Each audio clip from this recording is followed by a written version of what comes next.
till my hair start touching my shoulders. Hey friend, it's Jessica Mercedes and welcome back to my channel. Obviously, as you can tell by the title, your girl is locked and loaded. Okay. So I finally have started my lock journey, and I just want to tell you guys that if you're watching this video, this is your sign to lock your hair. Okay. So first of all, it took me maybe about 2 years, probably 3, to decide to lock my hair and to actually commit to it. I spent so much time on Pinterest, and my Instagram For You page is full of girls with locks. Like I really love locks, but there were a couple of things that was really deterring me from locking my hair. And some of them, at first I was ashamed to talk about it, because it's like, come on, if you're a black girl, but do your thing. But I work in a white male dominant industry, so my look really matters.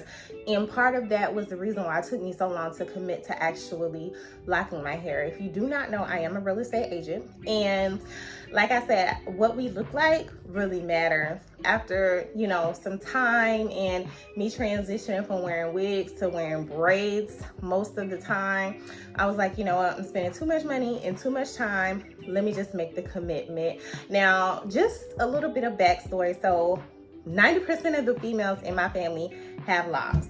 Hold up. Before I continue, go ahead and click the subscribe button. I'm gonna give y'all 3, 2, okay, there you go. Thank you, friend. And then I locked my daughter's hair. Like, all of my daughters are locked. Back to my locks. Yes, it took me about 2 years to finally commit to getting locks, but I'm so glad I did it. I'm really glad that I did it. And I think the biggest thing that convinced me, or that helped me convince myself to lock my hair, was that if someone doesn't want to work with me based on what my hair looks like, then that's not a client that I want to work with anyway. And I actually have the privilege of being able to choose who I work with, because technically I work for myself. It is a tough industry and race really matters, but at the end of the day, that's not going to stop me. And once I really grew in my confidence in myself, that's when I was like, you know what, girl, you can do this. You can do this with a wig. You can do this with locks. You can do this with your braids, which I've been doing for the past year and some change now. So I just decided to go ahead and lock it. I never once thought that locks were unprofessional. I just never thought that I would look good in locks. And let me tell y'all, if you're thinking about starting your lock journey, the biggest mistake, not really mistake, but something that I wish I wouldn't spend so much time doing, was looking at other people's locks. And the reason being is because your locks are going to look like your locks. They're not going to look like none of them locks you saved on the Pinterest board. Like, how but nonetheless, I'm still in love with them. Like, I have absolutely no regrets, except for I probably should have started it sooner. I feel so comfortable with the way that I look. Now, I'm not gonna lie, the shrink is just mad disrespectful, okay, because your girl got inches, but that's something that I can live with. Like, my hair has not even been locked for, I think I'm going on like 24 hours, and you can't tell me nothing, okay? I'll be in the mirror trying out little styles or ponytails. Like, I really love it. Another reason why it took me so long to lock my hair is because I do have plaque psoriasis, and one of my biggest fears was having all those flakes and all that dandruff and stuff in my hair. But what I realized was the reason why my plaque psoriasis was so bad is because I would spend so much time in braids or a wig, and I wasn't really treating my scalp, which is so sad, because if y'all know me, I've been a licensed cosmetologist for 12 years now. I don't practice anymore. I'm not behind the chair, but I definitely keep my license up. And I know better. But when you get busy, when you got kids and you got the career and you got the husband, like, the hair is the last thing that you trying to think about, right? So me, I'm gonna slap the wig on it. I'm gonna wash it every 2 to 3 weeks. Back when I had braids, it was like once a month. I know that's horrible, judge your mama. But that's the reason why my plaque psoriasis was so bad. And as I was doing my locks and I was moisturizing my hair and I was moisturizing my scalp, I was like, you know what? My scalp wouldn't be this bad if I was just wearing my hair and treating my scalp. So that's what I did. And honey, when I tell you this scalp is acting like a whole brand new person, like, the scalp is scalping, okay? So I'm glad that I did that. And even though plaque psoriasis stopped me for a really long time from locking my hair, I'm really glad I just got over the hurdle and did it. Like, no regrets whatsoever. Now, I am struggling a little bit with styling, but that's because it's new. And I know I'm gonna find like that signature style for me. When I started my locks, I decided to do the 2-strand twist because I knew that me trying to comb coil my own hair was not gonna happen. At first, I was trying to use the parts that I had from my braids, and it didn't work because I had to shampoo my hair. I had to get all the dirt and stuff out from having my braids in for like 3 months.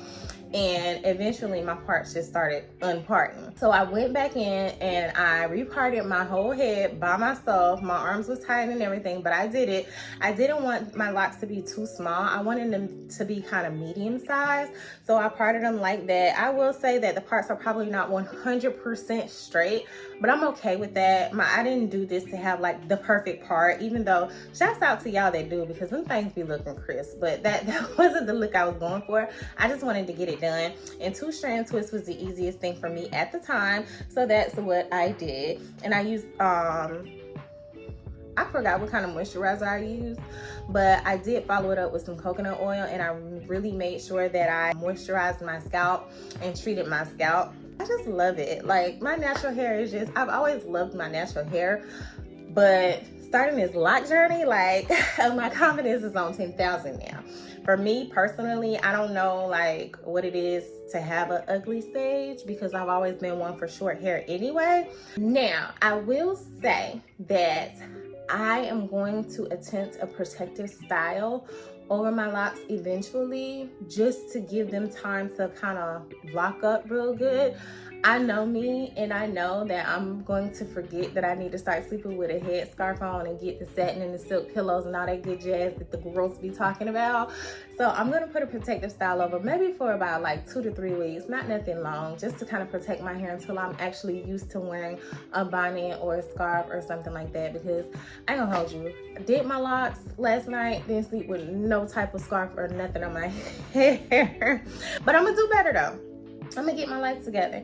And if you ladies have any tips for newbies or starter locks, just drop it in the comment section.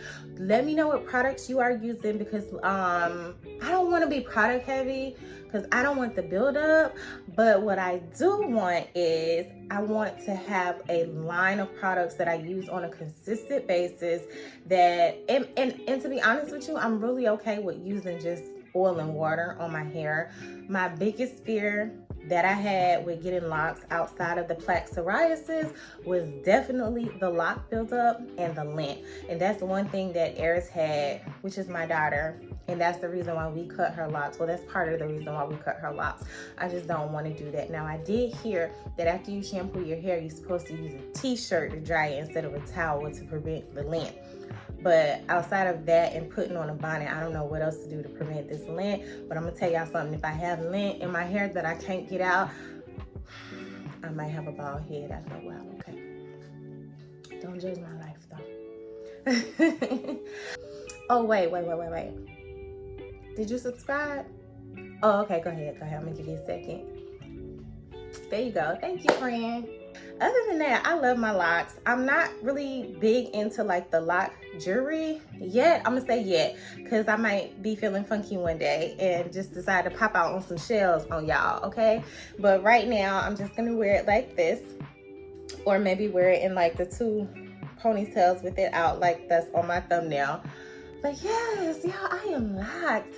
Your girl is locked, and I am so glad that I did it. Like, I wouldn't change anything. Like I said, if you're watching this video, this is your sign to lock your hair. And the only regret that I have is not doing it soon enough. Like, when these girls say that, I'm like, try bye.